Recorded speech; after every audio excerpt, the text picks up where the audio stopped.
Let's dive straight into this explainer. Today, we're unpacking the ancient traditions, specific rules, and honestly captivating stories behind the Hindu Thursday fast, widely known as the Guruvar Vrat. Whether you're already familiar with the practice or you're just tuning in to learn about traditional disciplines, there is an incredible blend of intense mythology and highly structured mindfulness here. It's truly fascinating to break down, so let's get right into it. Here is our roadmap for today. We'll be hitting 1. The significance of the Guruvar Vrat. 2. The Brihaspati Vrat Katha. 3. Correct puja procedures. 4. Offerings and dietary guidelines. And finally, 5. The Ujjapan and final arti.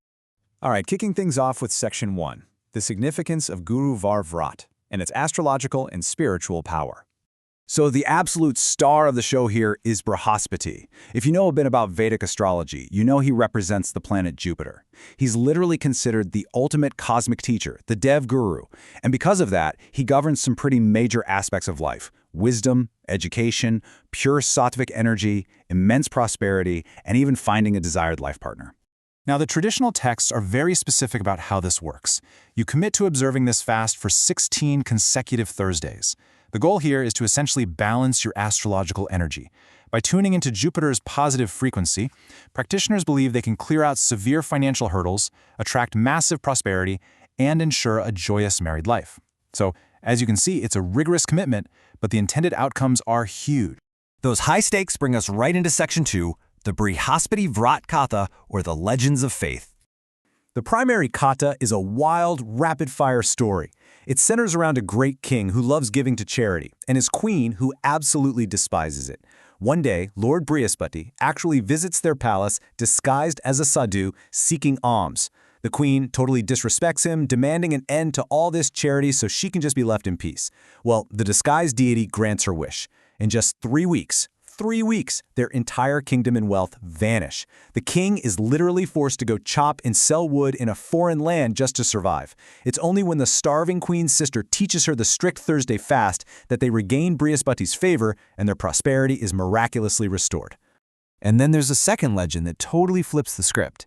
It's about a very poor but incredibly devout Brahmin girl. Every day on her way to school, she would drop simple grains of barley. By sheer divine grace, those grains literally turned into solid gold for her to collect on the way back. When her dad saw this, he said she needed a golden vessel to hold such precious grains. She prayed on a Thursday, and the deity materialized a golden sieve. These stories heavily underscore the core theme. Arrogance gets punished quickly, but pure devotion gets endlessly rewarded. So, hearing all that, kingdoms vanishing overnight, grains turning to solid gold, you might be wondering, okay, how did devotees actually put this into practice today to seek those same blessings? Well, let's break that down in Section 3, Correct Puja Procedures. Consider this your definitive, highly specific how-to guide. Before we go step by step, take a look at this stunning, golden-hued idol of Lord Brihaspati over in Jaipur. Notice the theme? It's all about yellow. In this tradition, yellow isn't just an aesthetic choice. It represents sattvic energy, purity, and the planetary power of Jupiter itself. This single color dictates almost everything you do on a Thursday. The correct procedure is super specific. First, you wake up early and put on pure yellow clothes. Next, you apply a yellow sandalwood or turmeric tilak to your forehead. Then, and this is the big one, prayers are offered right at the root of a banana tree while lighting a ghee lamp. Only after this physical worship is fully complete do you sit down to listen to the Vrat Katha stories we were just talking about. That whole banana tree detail leads perfectly into Section 4, Offerings and Dietary Guidelines, focusing on the sattvic rules. While you're doing that morning worship at the banana tree, you can't just offer whatever's in the pantry. The texts say you must offer specific yellow items to appease the deity. We're talking soaked chana dal, which are those yellow split chickpeas, jaggery, and manaka raisins. Now, as for the devotee's own diet, the fast dictates you only get a single meal that entire day. And there's a really fascinating contrast in the rules here.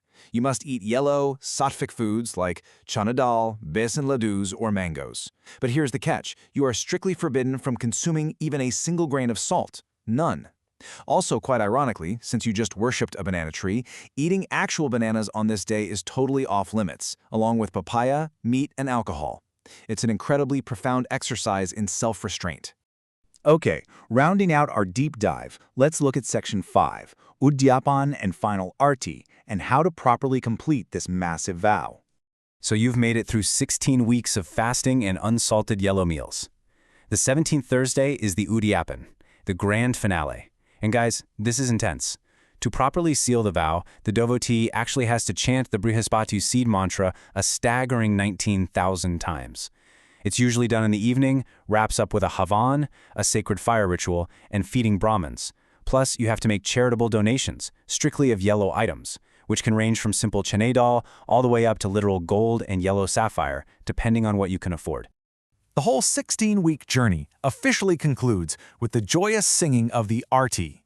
The lyrics go, Sakal Manarath Dayak, Kripa Karo Bharta, which beautifully translates to, Fulfiller of all wishes, bestow your grace upon us. It really captures the ultimate essence of what the devotee is doing here, totally surrendering their ego and desires, just hoping for a bit of divine grace and wisdom. I want to leave you with this final thought. Regardless of your personal beliefs, just look at the sheer discipline this takes. Waking up early, controlling your diet, abstaining from a basic comfort like salt, and dedicating real time to mindfulness and devotion every single week. It's a massive testament to human dedication. So it kind of makes you wonder, what are we willing to commit to, week after week, to become the absolute best versions of ourselves?